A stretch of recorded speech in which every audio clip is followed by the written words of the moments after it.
Welcome to PJNet Live. I don't know what just happened. We were briefly on the air, and then I just glanced over into the chat room and noticed that we weren't. So I kind of restarted things, and I think we're going again now. I won't repeat all that I said earlier because I don't know if you heard any of it or not. If you did, great. I don't want you to hear it again. In short, we'll have some announcements shortly after we finish up talking with our featured guest tonight, who is standing by. Let me bring Julie out of the green room. Welcome to the PJNet studio, Julie. I don't know what state you're in, but we are glad to have you here with us. And she sent me, folks, this wonderful bio. It's great when people cooperate, and wonderful bio. Judy, I read your bio, and I get, tell me if I got it right. I get the impression, unlike many professionals that have achieved, done well in their career as you have, many of them just have a burning desire from a point, way back in their high school years, and they've pursued it, and with a white hot heat, and they reached and grabbed and struggled and scratched and dug your way to it. I didn't get that impression from your bio at all. That's exactly right. Though I loved reading as a kid, I have so many writer friends who say, I've been writing since I was 3 or 4 years old. I've always wanted to be a writer. That was my dream. That was never on my radar. As a little girl, just wanted to be a mommy. I just thought that was the greatest career in the world, and that's all I wanted to do. When I got a little older, I decided I wanted to be a teacher because I did love kids, and I knew I wanted to go to college to be a teacher, which I did. Well, I fell in love with children's literature all over again as I was teaching those little guys. And I remember coming home and telling my husband, I think I'd like to write a children's book. Well, that was very interesting. And his comment to me was, can you write? And he really wasn't being mean. We were high school sweethearts and college sweethearts, and he'd had English with me. And though I made good grades, he just knew me well enough to know that just floored him. And I look back and I think it was a little bug God put in my ear, because I've yet to write a children's book, though that's still a dream. But what happened was God then placed that writing desire in my heart, and I started pursuing it. And I feel like I've done almost everything but write a children's book, because I have done several other things. But that was just God's little nudge, because he met me where I was. I was teaching school, teaching little kids, reading a lot of children's literature. He knew that was the way to get the little bug in my head, and then I was hooked. After going to a couple of conferences, doing a lot of research, getting lots and lots of rejections that then just turned into challenges to figure out really how I was supposed to do this thing.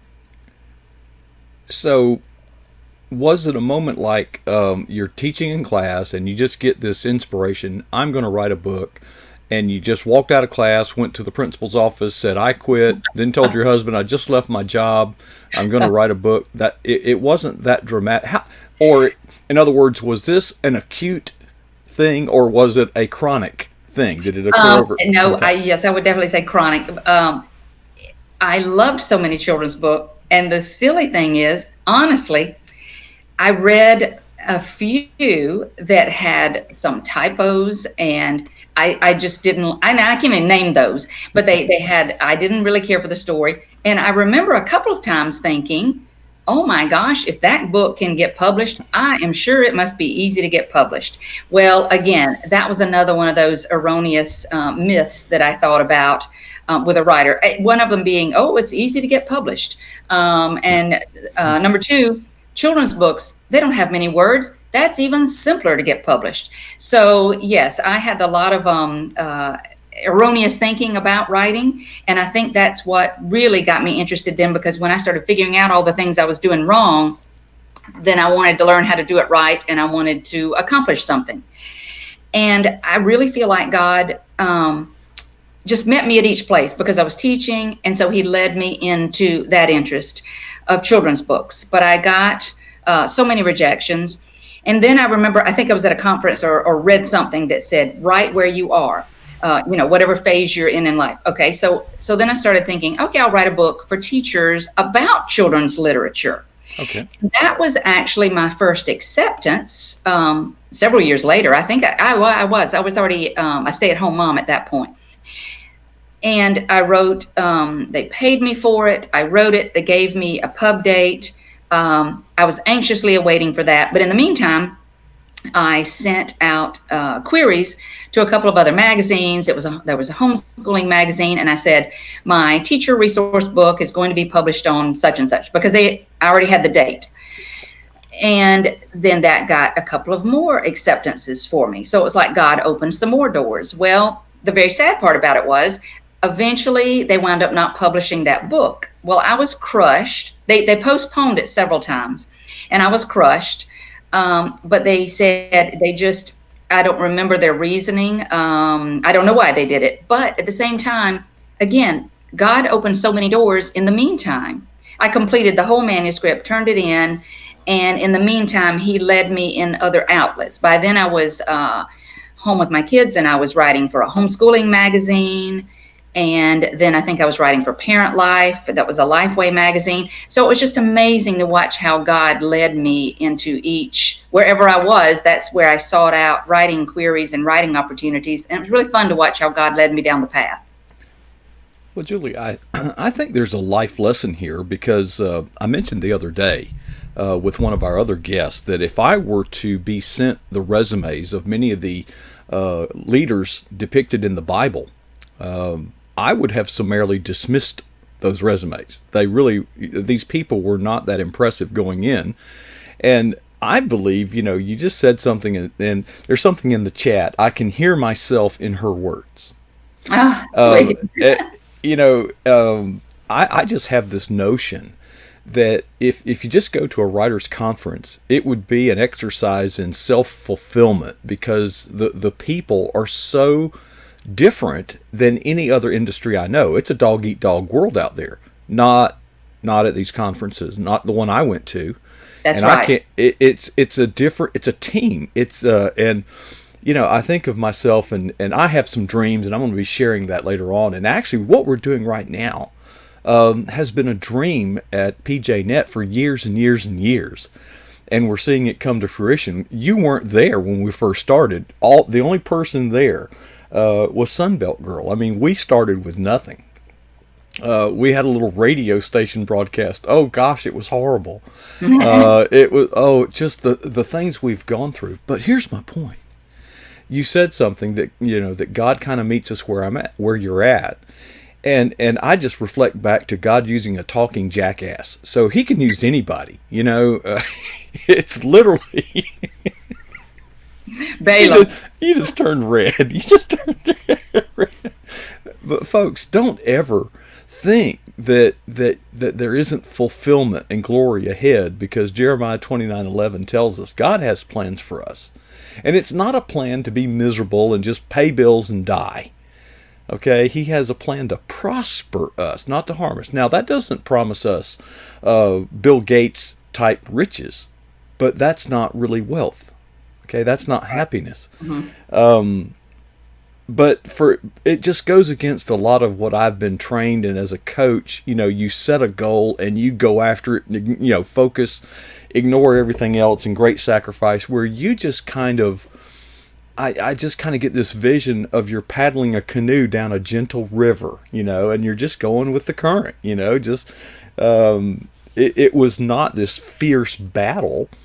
It wasn't, and a lot of that was because I considered my writing, it was very much part-time, because my number one priority was my 4 children, being a stay-at-home mom, and my homeschooling my kids.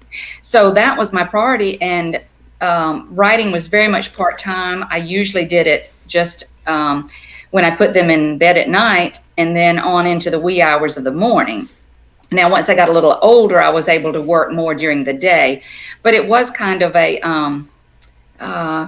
was definitely a God thing, but at the same time, I don't even know if I would call it a hobby. Maybe it was I think it was more than a hobby. It was a calling for sure, but it definitely wasn't something that it was a fierce racing to the finish line at Hmm. all, because it really was, it was a kind of like a gentle canoe there for a while, because um, goodness gracious, chasing after four children, I felt like I was drowning every now and then. So when I jumped in, when I jumped in the canoe to write, yes, it was a little bit more gentle. Okay, but yet, um, did you think when you started with your sights set on just doing a children's book, because after all, they're very simple, there aren't many words, did you in your wildest imagination see yourself as writing for like guideposts? Never dreamed it. I used to read my grandmother's subscription of Guidepost, and the funny thing is, even still, even though I had been writing for a while, I had never actually submitted anything to Guidepost. I think I had submitted to their devotional daily Guidepost. It seems like there was a speaker that came to a writers conference I went to a long time ago. But I don't know why I didn't ever think about writing for them. And I have been writing for a newspaper for, I guess, since about 2005. And there was just a real, and most of my stories are just real faith-based stories, feel good, inspirational stories. Hmm. I am a freelance stringer. I do not go into the office. And so these are faith-based stories that I find on my own usually. Well, this was a daughter of a friend that I saw something on Facebook, and her husband was going, she found out her husband was a perfect match to donate his kidney, because she'd Hmm. had a lot of issues, which is rare because usually it's a blood relative, of course. Right. Hmm. Well, it was just a really cool story. I knew they were a real faith-based family, a faithful family, godly family.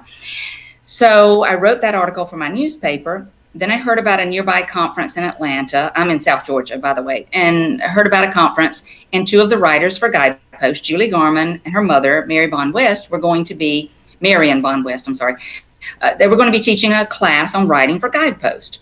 And I thought, okay, I'll go to this class. And this is how God, I don't even know how I found out about the contest. This is how I see God so much in my writing, because I don't even know how I found out about that uh, conference. It was just a 1 day class. Drove up there, listened to the class, and one of the things they said was the best way to become a Guidepost writer is to enter their contest. They have contests every 2 years, the even years. The entry date is usually around June.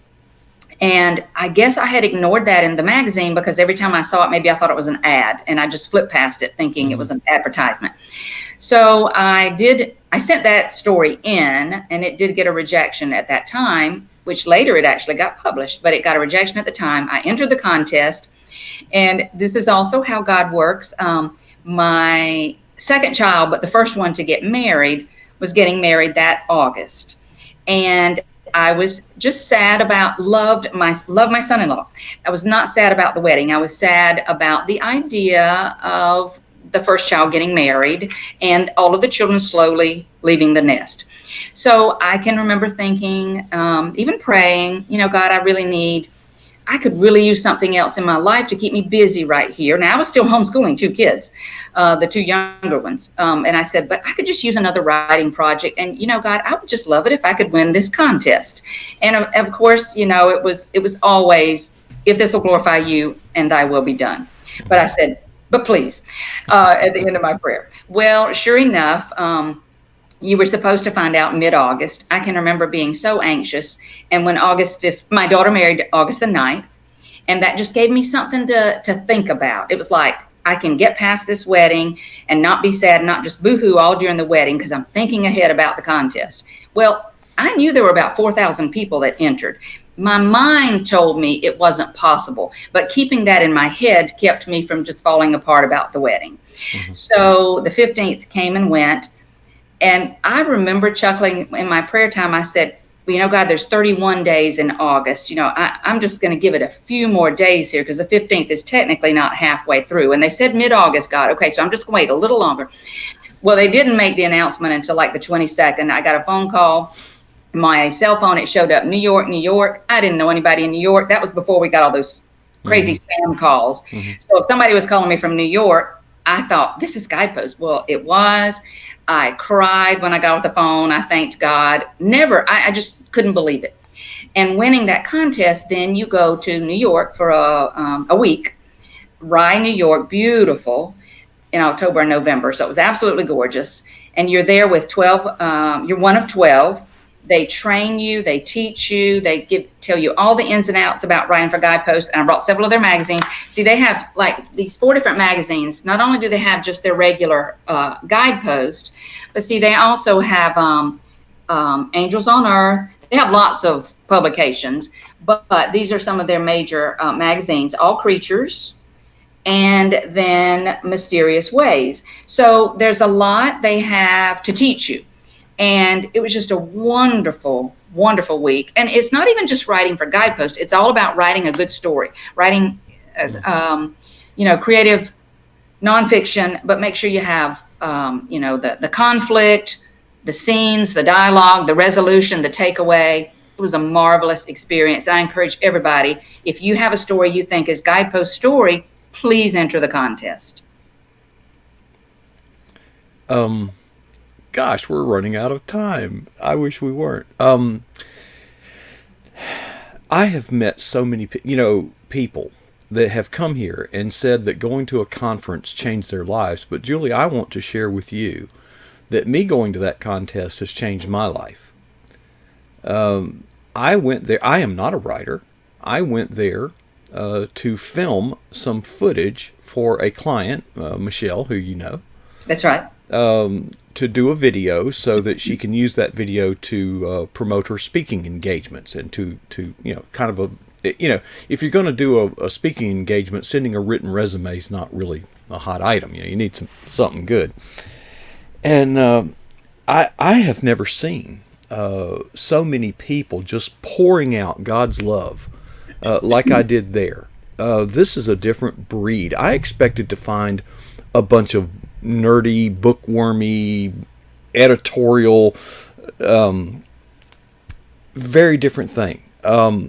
Tell me briefly, I have, this is a question that I've discussed with others. You are specializing, or your topics there on newspaper writing, and when you bring that up, one of the things that I got excited about at this conference is I'm of the opinion that ink on paper is kind of it'll always have a place, but it's a dying breed. It's kind of dinosaur. The digital age, it has been eclipsed by digital stuff. And so I say, there's something I can help these people with. And they can help me because I can't write. So, maybe we'd make a good team. Are you advocating, what do you see as the future of the ink on paper, particularly newspapers? They're collapsing all over the place. What do you think? I know that they're collapsing. I want to hope they're not going to go away completely. I don't know if that's the case. I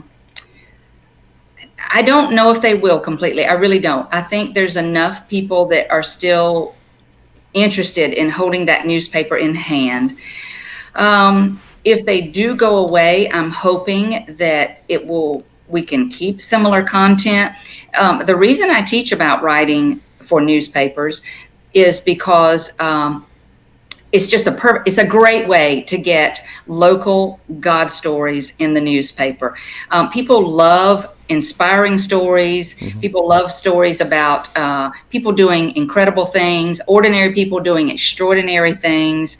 And when it's somebody in your community, it just really blesses the community, because a lot of times there's a lot of bad news, or just, it doesn't even have to be bad news, but when you report about a hurricane, we just had the hurricane that came through here, and there was so much destruction and so many bad situations that happened. And, that was all over the front page. And when we have so many sad stories like that, we need some good ones, some good stories about somebody doing something good in the community.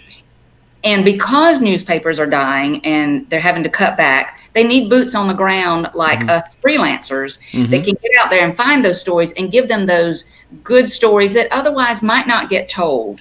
And it's just a great way to get some God stories in the newspaper. That's really turning a lemon into lemonade, Julie. I like that. And I think even the toughest, crustiest guy can be touched with a heartwarming story. I really do. We're out of time. Julie, I really appreciate you taking time to be with us and sharing your story a little bit. And I appreciate your dedication as a professional to your peers and to your collaborators and so forth. And I'm just glad we got a chance to kind of share tonight. And maybe we'll get to do this again sometime. Thanks so much for all that you do, and may God bless you and your ministry in just every possible way. Thank you, Mark. It was great meeting you at that conference, and I am a conference advocator because that is exactly what writers need. It is such a blessing in every way. You bet. Got it. All right. Well, that was fun. Julie Lavender, writer for Guideposts, really. No kidding, right here on PJ Net Live. Folks, we ran a little bit long, and I know that Steve has perspectives coming up at the top of the hour. However, there's something very important I do want to share. What I'm going to do, what I'm going to share will be edited out of the final version that's on YouTube, so only our live audience will hear the announcement that I'll be making in just a few seconds. I'll run the bumper. I'll be right back in just a few seconds here on PJ Net Live.